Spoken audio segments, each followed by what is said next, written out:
ओम श्री परमात्मने नमः। ओम श्री गुरुभ्यो नमः। ओम श्री ऋषिभ्यो नमः। ओम सहनाववतु सहनौ भुनक्तु सह वीर्यं करवावहै तेजस्विनावधीतमस्तु मा विद्विषावहै।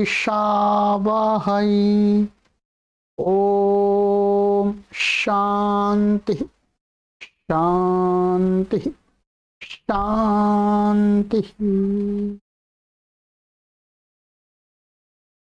सर्वेभ्यो नमः। देववाणी संस्कृतम यूट्यूब चलदृश्यम प्रति भवतां भवतीनां च हार्दं स्वागतम्।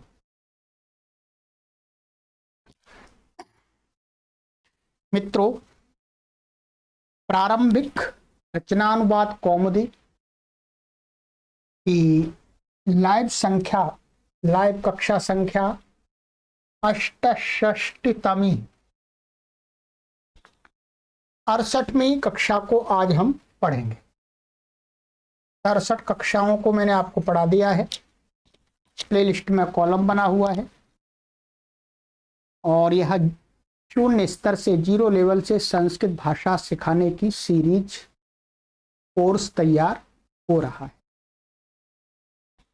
कोई भी पाठक 12 वर्ष से लेकर के 100 वर्ष की आयु के अपने घर पर ही बैठे बैठे ऑनलाइन निःशुल्क संस्कृत भाषा को शुद्ध रूप से धारा प्रवाह लिखना, संभाषण करना और पढ़ करके समझना सीख सकते। चलिएगा, तो मित्रों, इस पुस्तक के हमने 12 अभ्यास हमने कंप्लीट कर लिए हैं। आज की कक्षा में हम अभ्यास नहीं पढ़ेंगे। आज कुछ आपके लिए प्रैक्टिस के लिए कुछ संस्कृत को पढ़ेंगे, अभ्यास करेंगे। ठीक है, आज आपको अधिक मेहनत नहीं करनी है। यहाँ पर देखना है, समझना है और जो आपने पढ़ा है उसका प्रयोग देखना है कि कैसे प्रयोग होता है। आप संस्कृत के शास्त्रों को पढ़ें तो आप किस प्रकार से समझें उसे। ठीक है, तो आपके लिए एक संस्कृत का अभ्यास, संस्कृत का एक पाठ लेकर के आया हूं। या आप देखेंगे, ये पाठ का नाम है समुद्र तटः। ये समुद्र है, ठीक है, समुद्र तटः। आप समझ गए होंगे इसका अर्थ। समुद्र माने सागर, तट माने किनारा, तो समुद्र का किनारा। समुद्र को किनारे के विषय का ये पाठ है। तो समुद्र तटः अर्थात समुद्र का किनारा।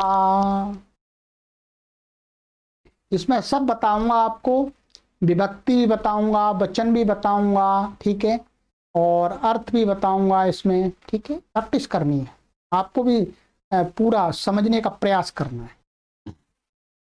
तो समुद्र तटः ये कौन सी विभक्ति का है? प्रथमा विभक्ति एक वचन। जैसे रामः, तो वैसे ही समुद्र तटः पुल्लिंग शब्द है, तो रामः के समान इसका रूप है। तो समुद्र तटः माने समुद्र का तट, किनारा। चलिए, ये चित्र भी आप देख रहे होंगे, ये चित्र बनाया हुआ है। ठीक है, और आइएगा पढ़ना आरंभ करते हैं। ठीक है,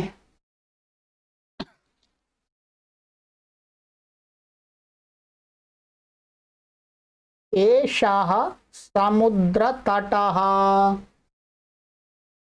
अर्थात ये जो है इसमें चित्र में तो बताया जा रहा है एषः समुद्र तटः।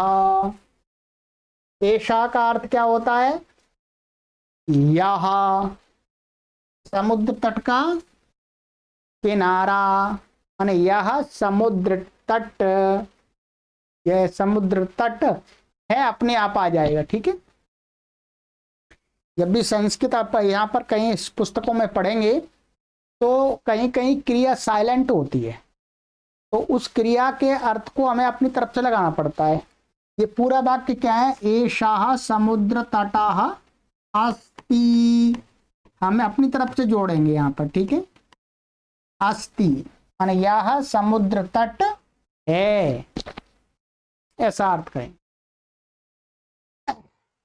तो एषः ये क्या है? एतत् शब्द का जो एतत् सर्वनाम है आपका, उसका पुल्लिंग का प्रथमा विभक्ति का एक वचन का रूप है, याद करा दिए। और ये क्या है? समुद्र तटः, ये भी क्या है? प्रथमा विभक्ति एक वचन और पुल्लिंग है। ये क्या है? सर्वनाम है। हमने आपको सर्वनाम का नियम क्या पढ़ाया था कि सर्वनाम के लिंग, विभक्ति और विशेषण किसके अनुसार होते हैं? विशेष्य के अनुसार। तो ये समुद्र तट विशेष है, तो इसका जो लिंग, वचन, विभक्ति होगा वही सर्वनाम का होगा। इसलिए यहाँ पर क्या लिखा गया है? एषः। पुल्लिंग है तो पुल्लिंग ही लिखा गया है, स्त्रीलिंग नहीं है, नपुंसक लिंग नहीं है। ठीक है, इसलिए अब यहाँ पर आप ऐसा नहीं लिख सकते एतत्, एतत् नहीं लिख सकते। क्यों? क्योंकि ये नपुंसक लिंग है, इसलिए गलत हो जाएगा। पुल्लिंग चाहिए, पुल्लिंग है ये। तो क्या है? एषः समुद्र तटः अस्ति। ठीक है, यह समुद्र तट है। अत्र जनाः पर्यटनाय आगच्छन्ति। अत्र का अर्थ क्या है? सोचिएगा, ये तो सब पता है आपको। अत्र माने, अत्र मीन्स यहाँ। यहाँ कहाँ? अभी हमने क्या पढ़ा? समुद्र तट। तो यहाँ माने समुद्र तट पर। जनाः, जना माने लोग। पर्यटनाय, तो पर्यटनाय चतुर्थी का रूप है। पर्यटन, पर्यटनाय, रामाय, गृहाय। ठीक है, तो पर्यटनाय चतुर्थी का अर्थ क्या होता है? प्राय करके के लिए। तो पर्यटन के लिए, पर्यटन माने घूमने के लिए। पर्यटन का अर्थ घूमना होता है, तो घूमने के लिए। आगच्छन्ति, ये आंग पूर्व गम धातु है। आगच्छन्ति मीन्स आते हैं। स्पष्ट है? अत्र जनाः पर्यटनाय आगच्छन्ति। यहाँ समुद्र तट पर लोग घूमने के लिए आते हैं। ये तो आपका अव्यय, इसके तो रूप नहीं चलते। अत्र तो अव्यय है। ठीक है, जनाः ये कैसे, कहाँ का रूप है? प्रथमा विभक्ति बहुवचन का है। जना, जनऊ, जनाः माने बहुत सारे लोग। पर्यटनाय ये कहाँ का है? चतुर्थी विभक्ति एक वचन। पर्यटनम और गृहम के समान। और आगच्छन्ति ये क्या है? लट लकार का प्रथम पुरुष का बहुवचन का रूप है। आंग पूर्वक गम धातु है। गम का गच्छति का अर्थ होता है जाना, और आ लगा देते हैं तो आना अर्थ होता है। ठीक है, तो अब यहाँ पर ये क्रिया है, इसका कर्ता कौन है? कौन आते हैं? तो प्रश्न आता है जनाः, लोग आते हैं। तो ये प्रथमा, ये बहुवचन है, तो क्रिया भी कैसी होगी? बहुवचन। और जनाः शब्द कैसा है? थर्ड पर्सन है, प्रथम पुरुष है, तो क्रिया कैसी होगी? प्रथम पुरुष। ध्यान देंगे, यहाँ आगच्छसि, आगच्छथा, आगच्छत आदि नहीं होगा, आगच्छन्ति, क्योंकि प्रथम पुरुष का जो कर्ता है वो प्रथम पुरुष बहुवचन है इसलिए बहुवचन ही आएगा प्रथम पुरुष का क्रिया का। ये नियम आपको अब यहां पर समझ लेना है, आपको पढ़ा दिया अच्छी प्रकार से बार बार। तो अत्र जनाः पर्यटनाय आगच्छन्ति, लोग यहाँ पर घूमने के लिए आते हैं। केचन तरंगैः क्रीडन्ति। क्या ये क्या शब्द है? ये इसमें दो शब्द हैं, एक तो है के और इसमें प्लस है चना, ठीक है। के माने के माने कुछ लोग, एक है किम का है काहा काऊ के, पुल्लिंग में क्या चलता है काहा काऊ के, सर्वनाम है ये। तो के माने कौन, ऐसा अर्थ होता है, परंतु ये चन है, ये अव्यय है, ये इसके पीछे लगता है, किम शब्द के रूपों के पीछे लगता है, तो अर्थ हो जाता है कुछ लोग, कुछ है। तो माने कुछ माने कुछ कौन, कुछ तो इसके अपने आप संगति लगेगी कि कुछ लोग आते हैं, तो लोग ये कुछ लोग माने केचन मीन्स कुछ लोग। तरंगैः रूप का है, तृतीया विभक्ति बहुवचन का है, तरंग शब्द का, जैसे रामैः है, तो तरंगैः तृतीया किस किस अर्थ में बताई थी आपको? तो यहां पर क्या अर्थ लग सकता है? एक होती है तृतीया साथ अर्थ में, क्या अर्थ में? साथ में। साथ के लिए क्या शब्द प्रयोग करते हैं? साहा, और साकम भी करते हैं, साकम भी आपको बताया था हमने। परंतु ये भी हमने आपको बताया था कि इन शब्दों का प्रयोग ना हो तो भी तृतीया विभक्ति का अर्थ साथ निकल आता है। ये शब्द यहां पर साइलेंट हो रहे हैं, साइलेंट हैं, इनका अर्थ है यहां पर। तो कुछ लोग तरंगों के साथ, साथ अर्थ कौन दे रहा है? तृतीया विभक्ति। तो जो समुद्र की तरंगे होती हैं, तो तरंगों के साथ क्रीडन्ति, खेलते हैं, सरल है। ये क्या है? केचन, ये प्रथम पुरुष का बहुवचन है, कर्ता, तो इसलिए क्रिया भी क्या है? बहुवचन आ गई प्रथम पुरुष की। क्रीडन्ति, क्रीड धातु, क्रीड माने खेलना, तो खेलते हैं तरंगों के साथ, खेलते हैं। तो स्पष्ट हो गया, सभी विभक्तियां बता दी और वचन बता दिया मैंने, ठीक है। केचन च नौकाभिः जल विहारं कुर्वन्ति। तो केचन मीन्स कुछ लोग, और ये च एक शब्द का बाद आता है, तो इसका अर्थ पहले लगेगा, और कुछ लोग नौका भी, तो नौका शब्द कैसा है? स्त्रीलिंग है, नौ का, रमा के समान रूप चलता है इसका। तो नौकाओं से माने वोट से, जो नाव होती हैं उनके द्वारा। तृतीया का अर्थ क्या होता है? एक द्वारा अर्थ भी होता है, के द्वारा, नौकाओं के द्वारा। जल विहारम कुर्वन्ति माने जल में, विहार माने जल में घूमते हैं, तैरते हैं, नाव से जल में घूमते हैं। तो जल विहारम कुर्वन्ति, जल विहार करते हैं। तो ये कुर्वन्ति कहाँ का है? लट लकार के प्रथम पुरुष के बहुवचन का। तो ये करता है, तो ये प्रथम थर्ड पर्सन है, बहुवचन है, तो ये क्रिया भी हो गई, ये तृतीया हो गई के द्वारा अर्थ में। और जल विहारम ये क्या हो गया? कर्म। तो ये कर्म में कौन सी विभक्ति होती है? प्रथमा द्वितीय विभक्ति, द्वितीय विभक्ति एक वचन है, ठीक है। सरल, क्लियर हो गया। चलिए आगे चलते हैं। तेषु केचन कंदुकेन क्रीडन्ति। अब देखिए यहां पर आपको अभी पढ़ाया नहीं नियम हमने, तेषु। तेषु माने उनमें, सप्तमी का अर्थ क्या होता है? उनमें, उनमें से, ऐसा अर्थ है। उनमें से माने उन लोगों में से, केचन माने कुछ लोग, कंदुकेन क्रीडंती गेंद से खेलते हैं। तो ये वही है, साधन में तृतीया होती है, ये बताया था आपको।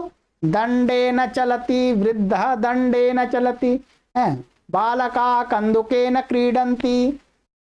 तो क्या है? कंदुके नहीं, करण कारक है, करण कारक में कौन सी व्यक्ति होती? तृतीया होती है। क्रीडंती माने खेलते हैं।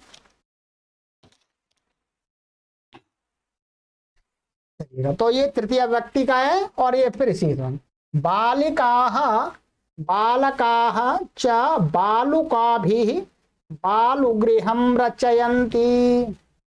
बालिकाः माने बालिकाएं, गर्ल्स, और और बालकाः लड़के, बालुकाभिः, बालुका, बालुका क्या होती है? बालू, बालू तो बहुवचन में है, बालुका से मान बालू से, गृह बालू गृहम, बालू का गृहम माने बालू का घर, रचयंती, रचयंती का अर्थ हमने पढ़ा दिया, रचयंती बनाते हैं, बनाना, रचयति रचयता रचयंती। तो बालिका और बालक बालू से बालू के घर को बनाते हैं। सरल है। ये प्रथमा व्यक्ति बहुवचनांत है, ये भी प्रथमा व्यक्ति बहुवचनांत है। च एक शब्द के बाद प्रयोग होता है, वो यहां पर आप देख रहे हैं एक शब्द के बाद हो रहा है हिंदी के अनुसार। और ये तृतीय है, बालू के द्वारा, बालू का गृहम ये कर्म है, कर्म द्वितीय है। रचयंती ये इसके अनुसार ये बहुवचन है, इसलिए क्रिया बहुवचन है, प्रथम पुरुष है। ठीक है, रचयंती। चलिएगा अग्रे। मध्ये मध्ये तरंगाः बालुका गृहं प्रवाहयन्ति। मध्य मध्य सप्तमी का रूप है, तो मध्य, मध्य का अर्थ क्या होता है? बीच। तो सप्तमी का अर्थ क्या होता है? में पर, तो में आ जाए, बीच में, बीच में माने बीच बीच में, मध्य मध्य माने बीच बीच में। तरंगा जो समुद्र की तरंगे हैं, वो क्या है? बालू का गृहम, जो बालू के द्वारा बनाए हुए बच्चों के द्वारा जो घर होते हैं उनको प्रवाहयंती। प्रवाहयंती ये अभी आपका आया नहीं है। प्रवाहयंती का अर्थ होता है बहा ले जाते हैं। तरंगे आती हैं, वो बहा ले जाती हैं, समुद्र की तरंगे घर को, बालू को गिरा दे, ढा देती हैं, ले जाती हैं बहा करके। ठीक है, तो तरंगा है, ये यहाँ पर कर्ता है, कर्ता में प्रथमा व्यक्ति है, बहुवचन है, तो ये क्रिया बहुवचन आ गई, प्रवाहयंती। और ये कर्म है, कर्म में द्वितीया हो गई है, बालुका गृहम। एषा क्रीडा प्रचलत्येव। एषा मीन्स यह, क्रीडा माने खेल, प्रचलति एव चलता ही रहता है, इसका अर्थ है प्रचलति एव चलता ही रहता है, ऐसा अर्थ आएगा। तो ये देखिए क्रीडा स्त्रीलिंग है, तो यहां पर ये इसका एतद का स्त्रीलिंग आया है, एषा। क्या आया है? एषा स्त्रीलिंग आया है। तो एषा क्रीडा प्रचलति एव, यह क्रीडा चलती ही रहती है। बच्चे बनाते हैं, तरंगे आती हैं, बहा ले जाती हैं। ठीक है, तो ये क्रीडा ये क्या है? एक वचन है, इसलिए क्रिया एक वचन है। एव का अर्थ आपको हमने पढ़ाया है ही।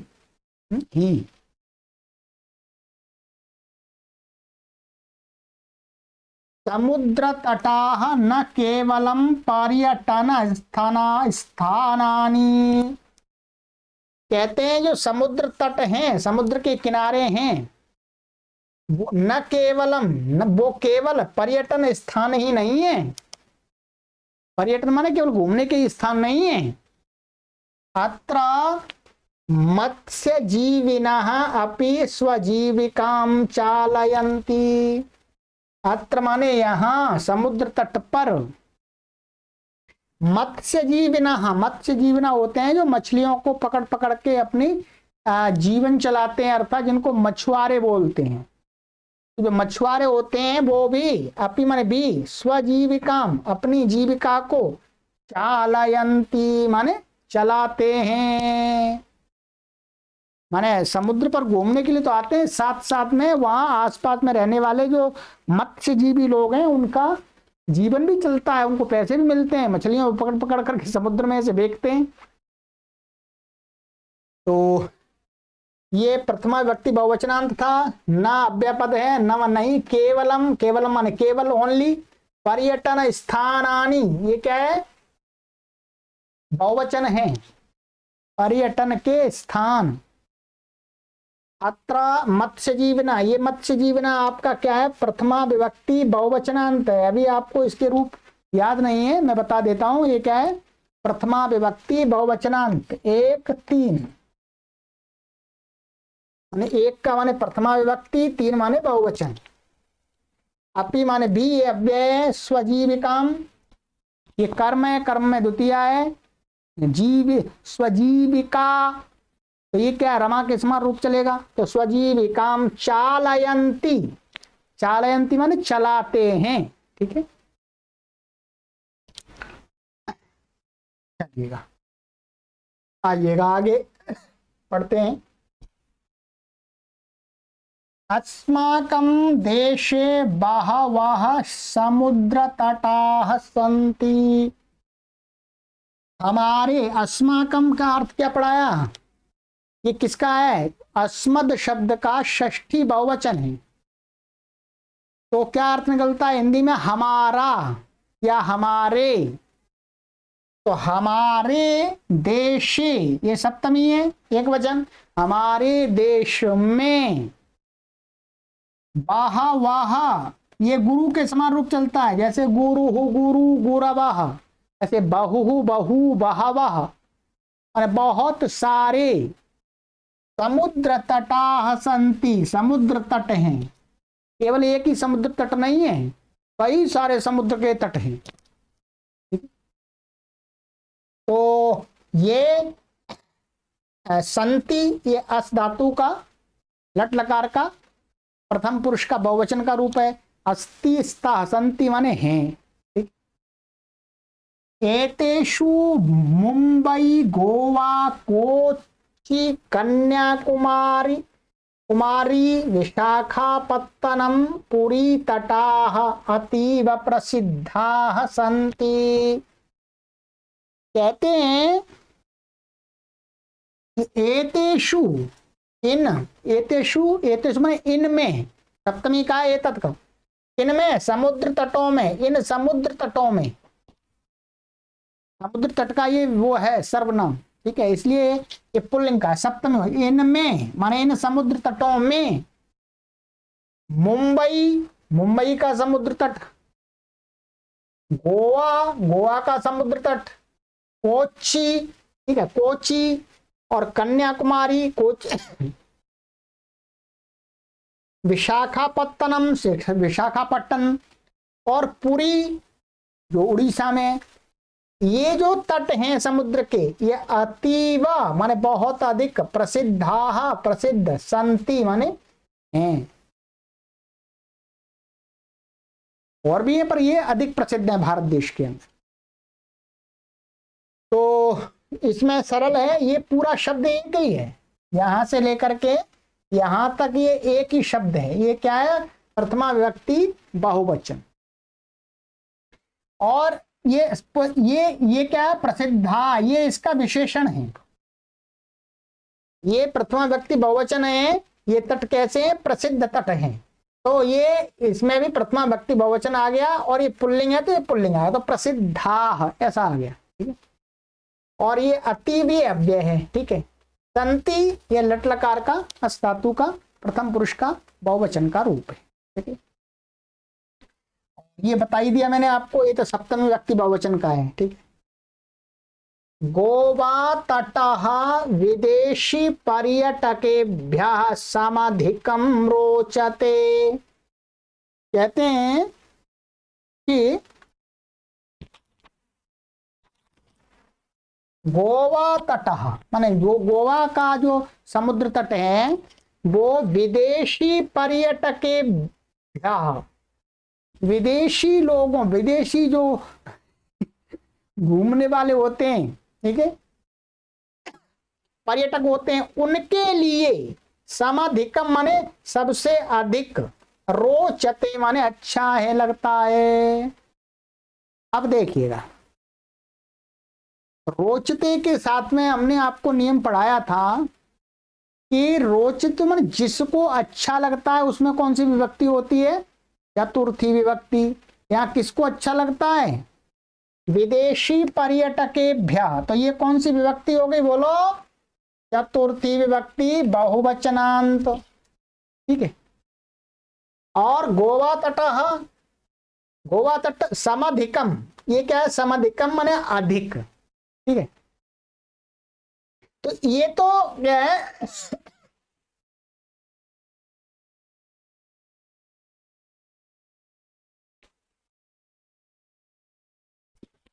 ये हो गया इसका कर्ता।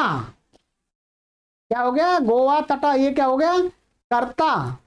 कर्ता में कौन सी विभक्ति हो गई? क्या कर्ता में कौन सी विभक्ति हो गई? प्रथमा विभक्ति।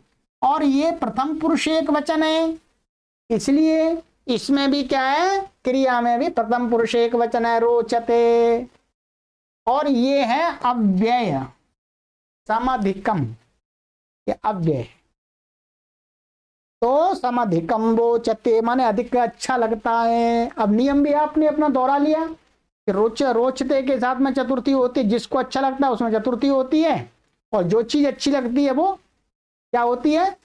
कर्ता हो, उसमें प्रथमा होती है, वो कर्ता होता है। तो ये कर्ता है और ये क्या है? संप्रदान चतुर्थी हो गई इसमें, ठीक है। आइएगा आगे चलिएगा। विशाखापत्तनम तटः वैदेशिक व्यापाराय प्रसिद्धः। जो विशाखापत्तनम का जो तट है, किनारा है, वो क्या है? वैदेशिक व्यापार है, मतलब विदेशी व्यापार, इंटरनेशनल बिजनेस। तो चतुर्थी है व्यापाराय, के लिए चतुर्थी आ गया, के लिए प्रसिद्धा, प्रसिद्ध है। सरल है, इसमें कुछ परेशानी नहीं है, ठीक है। कोच्चि तटः नारिकेल फलेभ्यः जायते। और जो कोच्चि तट है कोच्चि का, वो किसके लिए? नारिकेल फलेभ्यः, नारियल के फलों के लिए। और नारियल वहां अधिक है, तो नारियल फल वहां के प्रसिद्ध हैं, फलों के लिए। जायते माने जाना जाता है, ये अभी आपने पढ़ा नहीं है, ठीक है। जायते माने जाना जाता है। तो के लिए चतुर्थी आ गई, ठीक है। और क्या? कोच्चि तट जाना जाता है नारिकेल फलों के लिए। ये प्रथमा व्यक्ति बहुवचनांत है, और इसके अनुसार ये प्रथमा लट लकार का प्रथम पुरुष का एक वचन का रूप है, जायत, जायते। आगे पढ़ेंगे आप, आगे है देखिएगा। मुंबई नगरस्य जुहू तटे सर्वे जनाः स्वैरं विहरन्ति। मुंबई नगर, देखिए, मुंबई नगरस्य षष्ठी है, एक वचन, क्या अर्थ होगा? काकी के। तो मुंबई नगर का या मुंबई नगर के जुहू तटे, जुहू तटे सप्तमी विभक्ति एक वचन है। जुहू तट पर सर्वे जनाः, सभी लोग, स्वैरम, स्वैरम का अर्थ होता है स्वच्छंद, है स्वच्छंद एकदम। विहरंती, विहरंती माने घूमते हैं, सरल है बात बिल्कुल।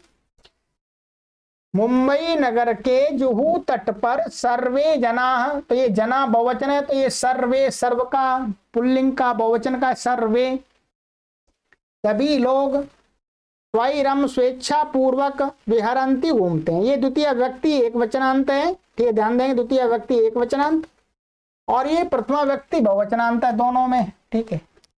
सर्वनाम का जो लिंग और वचन है वो विशेष्य के अनुसार है, जनः के अनुसार है, ठीक है। और ये षष्ठी व्यक्ति एक वचनांत हो गया, ये सप्तमी व्यक्ति एक वचनांत हो गया। अर्थ आपने कर ही लिया, मैंने भी बता दिया। चेन्नई नगरस्य मेरीना तटः देशस्य सागर तटेषु दीर्घतमः। चेन्नई नगर का मेरीना तट, मेरीना नाम का जो तट है समुद्र का, वो देशस्य देश के, सागर तटेषु देश के, और जो अन्य सागर के तट हैं तो उन सागर तटों में, सप्तमी बहुवचन है, रामेशु, तो देश के सागर तटों में दीर्घतमः माने सबसे बड़ा है, लंबा है। तो माने चेन्नई का जो मेरीना तट है वो क्या है, देश के सागर तटों के सबसे लंबा है, वो दीर्घ है, सरल है, ठीक है। ये षष्ठी व्यक्ति एक वचनांतम, सप्तमी व्यक्ति बहुवचनांतम, प्रथमा व्यक्ति बहुवचन एक वचनांतम, मेरी तटः, ये प्रथमा व्यक्ति एक वचनांतम, षष्ठी व्यक्ति एक वचनांतम। तो चेन्नई नगर का, ठीक है, तो तट है मेरीना तट, वो दीर्घतम है। तो ये जो इसका विशेषण है दीर्घतमः, कौन दीर्घतम है, मेरीना तटः, मेरीना तटः दीर्घतमः, लंबा है।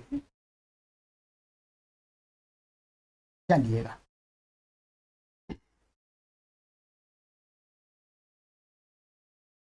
अब देखिए, भारतस्य तिसृषु दिशासु समुद्र तटाः सन्ति। षष्ठी, भारत के तिसृषु दिशासु, दिशा शब्द है वो कैसा शब्द है, स्त्रीलिंग है, ध्यान दीजिए, स्त्रीलिंग। तो दिशाओं में, कितनी दिशाओं में, तीन, तो तिसृषु, ये देखिए स्त्रीलिंग आया है, स्त्रीलिंग में ऐसा रूप बनता है तिसृषु, ध्यान देंगे, क्यों, क्योंकि इसका विशेषण है।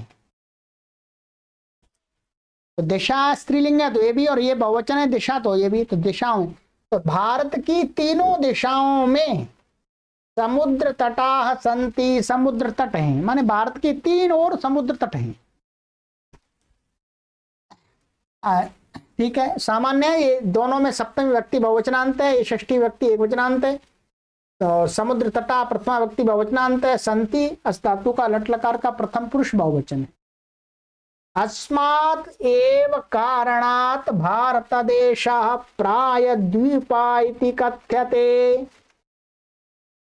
तीनों ओर इसके समुद्र हैं, इसलिए अस्मात्, ये क्या है, अस्माद, तो ये अस्माद ये वस्तुतः ऐसा ता था, आगे आप संधि पढ़ेंगे तो संधियों में तकुद्दा हो जाता है। तो अस्मात् एव माने इसी से ही, माने अस्मात् कारणात् एव, अर्थात इसी ही कारण से, पंचमी का अर्थ क्या आता है, से, तो इसी ही कारण से भारत देश, भारत देश, प्रायद्वीपा इति कथ्यते, इसको प्रायद्वीप कहते हैं, ठीक है। तीनों ओर समुद्र इसलिए इसको प्रायद्वीप कहते हैं। ये अभी आपको पढ़ाया जाएगा आगे, कथ्यते माने कहा जाता है, तो ये हो गया। पूर्व दिशायां बंगोपसागरः, दक्षिण दिशायां हिंद महासागरः, पश्चिम दिशायां च अरब सागरः अस्ति, ठीक है। उत्तर में नहीं है,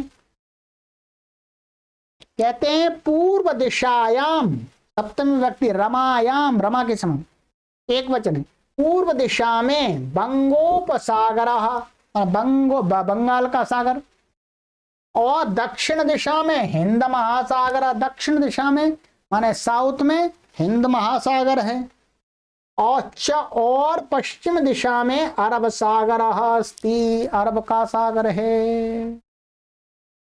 एतेषां त्रयाणाम अपि सागराणाम संगमः कन्याकुमारी तटे भवति।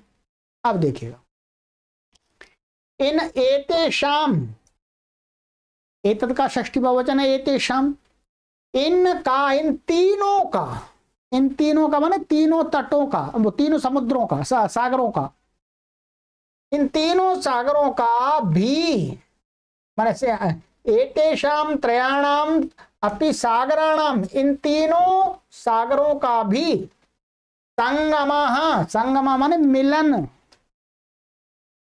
कन्याकुमारी तटे भवति, कन्याकुमारी के तट पर होता है। सप्तमी एक वचन है, तट पर होता है। कन्याकुमारी में तीनों सागर मिलते हैं, ठीक है। तो एतेषाम षष्ठी व्यक्ति बहुवचनांत, त्रयाणाम ये भी क्या है, त्रि शब्द का पुल्लिंग का षष्ठी विभक्ति बहुवचनांत का रूप है, ध्यान देंगे, षष्ठी व्यक्ति बहुवचनांत। और सागराणाम, ये सागर है इसलिए इसका ये दोनों इसके विशेषण हैं, एक तरह से सर्वनाम है, ठीक है। तो सागर शब्द पुल्लिंग है इसलिए बहुवचन है, षष्ठी व्यक्ति है, तो इनमें भी उसी हिसाब से लिंग और वचन हुआ है। संगमा, इनका संगम, प्रथमा व्यक्ति संगम मान मिलन, कन्याकुमारी तट पर सप्तमी है, भवति होता है। अत्र माने यहां पर कन्याकुमारी के तट पर, पूर्णिमायाम, पूर्णिमा में, चंद्रोदय सूर्यास्तम च युगपदेव द्रष्टुम शक्यते। क्या कह रहे हैं, यहां कन्याकुमारी के तट पर पूर्णिमा के दिन, पूर्णिमायाम सप्तमी व्यक्ति एक वचन है, पूर्णिमा में, पूर्णिमा के दिन में चंद्रोदय माने जो चंद्रमा है उसका उदय में चंद्रमा निकलता है, और उसी समय सूर्यास्तम च, और सूर्यास्त माने सूर्य छुपता है। युगपत एव, युगपत का अर्थ होता है साथ साथ, और ए मिला दिया है, दोनों शब्द लगे, युगपद एव, तो युगपत माने साथ साथ ही, द्रष्टुम ये अभी आया नहीं आपका, ये द्रष्टुम, द्रष्टुम ये तो प्रत्यय है, तो इसको इसका अर्थ होता है के लिए, तो देखने के लिए, द्रष्टुम माने देखने के लिए, शक्यते माने समर्थ है, माने देखा जा सकता है, देखा जाता है, ऐसा अर्थ आता है, ठीक है। तो ये भी आप आगे पढ़ेंगे, अभी पढ़ा नहीं है आपने। ये सप्तमी व्यक्ति एक वचनांत हो गया, चंद्रोदय, और ये सूर्यास्तम, ये तो प्रथमा व्यक्ति एक वचनांत है, ये पुल्लिंग है, नपुंसकलिंग है, और युगपद ये अव्यय है, ठीक है। एव भी अव्यय है, द्रष्टुम ये भी अव्यय है के लिए अर्थ में, शक्यते ये लट लकार का प्रथम पुरुष का एक वचन का रूप है, ठीक है। तो ये तो आज का आपका पाठ हुआ। अब आपको इस प्रकार से समझना है कि जो संस्कृत आपको पुस्तकों में लिखी हुई मिलेगी वो इसी प्रकार से मिलेगी, अभी तो और थोड़ी कठिन भी मिलेगी, तो पहले सरल आप संस्कृत को पढ़ना सीखें, ठीक है। मैं अभ्यास करा रहा हूं, भरपूर अभ्यास कराऊंगा, इस पुस्तक को पढ़ाते पढ़ाते बहुत अभ्यास कराऊंगा। अब अभ्यास पर, प्रैक्टिस पर मेरा जोर रहेगा, ठीक है। तो आप इसमें अब आपको मुझे ये कमेंट करना है कि आपको, यदि मैं इस पाठ को नहीं पढ़ाता तो आप इस पाठ को स्वयं पढ़ें तो कितने प्रतिशत आप समझ सकते हैं, कमेंट में अपना परसेंट लिख करके भेज दीजिएगा। गुरुजी हम इतने परसेंट इसको अपने आप समझ सकते हैं, बस परसेंट लिख दीजिएगा, हमें अनुमान हो जाएगा कि आपने 12 अभ्यासों में कितना सीखा है। चलिएगा, तो ये हो गया आपका आज का पाठ। आगे की कक्षा में मिलते हैं, प्रैक्टिस करनी है, अभी 1-2 कक्षाओं में प्रैक्टिस करेंगे, उसके बाद में आगे का अभ्यास पढ़ना आरंभ करेंगे। चलिएगा, सर्वेभ्यो नमः।